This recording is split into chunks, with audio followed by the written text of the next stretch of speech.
ഞങ്ങൾ ഒരു ദിവസം ഒരു കോൾ ചെയ്തു, ഞാൻ ഉല്ലാസണ്ണനും കൂടെ ടീമിനെ പറ്റിച്ചു വിളിച്ച ഉല്ലാസന്റെ വേറൊരു നമ്പർ. അപ്പൊ ബിനീഷ് ബാസ്റ്റിനല്ലേ അതെ, താങ്കളുടെ ഗാനമേളക്ക് എത്ര രൂപയാണ്, എത്ര പാട്ട് പാടണം? അപ്പൊ പറഞ്ഞ് അങ്ങനെയൊന്നുമില്ല, ഒരു 2 പാട്ടാണെങ്കിൽ 50,000 രൂപ. പൊളിഞ്ഞെണ്ണ നന്നായിട്ട് പൊക്കൊണ്ടിരുന്ന ഫ്ലോ കട്ട് ചെയ്ത് അസീസിന് നല്ലൊരു കൈയിടും. അല്ല ഒരു മിനിറ്റ്, വന്ന ആരെങ്കിലും ഒരു ബാറ്ററി ഇരിപ്പുണ്ടോ? ചെറിയ ബാറ്ററി തങ്കച്ചിന്റെ കാര്യം ഒന്നും മിണ്ടില്ല.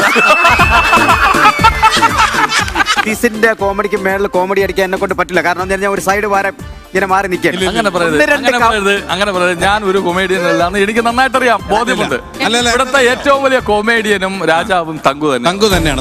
അത് ഞാൻ ഇപ്പോഴും പറയുന്നുണ്ട്. ആ പറഞ്ഞ സ്ഥിതിക്ക് ഇപ്പൊ ഒരു കോമഡി പറഞ്ഞേ പറ്റും.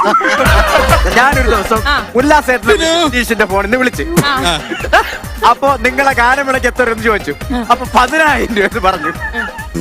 അപ്പൊ ചിരിക്കില്ലേ?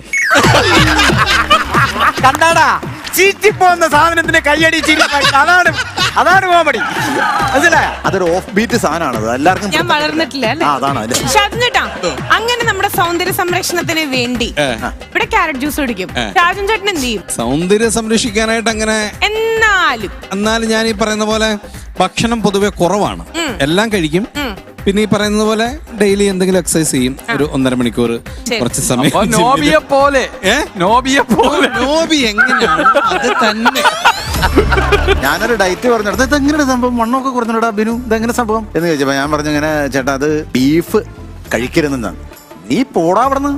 ഞാൻ ഇറച്ചിക്കടയിൽ നിന്ന് വീട്ടിലേക്ക് ബീഫ് മേടിച്ചോണ്ട് പോണ വഴിക്ക് ഒരു കഷ്ണം എടുത്ത് പച്ചക്കറി എന്നോടാണോ നീ ബീഫ് കഴിക്കരുതെന്ന് പറഞ്ഞു. നീ പോയ അവിടെ നിന്ന് എന്നോട്. ചേട്ടനോട് എനിക്കൊന്നുമില്ല. ഒരു ഫേസ് പാക്ക് വീട്ടിൽ ഉണ്ടാക്കുകയാണെങ്കിൽ ചേട്ടന്റെ മുഖത്ത് ആ പുള്ളിയെ രാവിലെ 8:30 എണീപ്പിച്ചിട്ട് മഞ്ഞ തേച്ച് പാളയെ കിടത്തും. അത് ഒരു ചരട് മാത്രം കേട്ടു.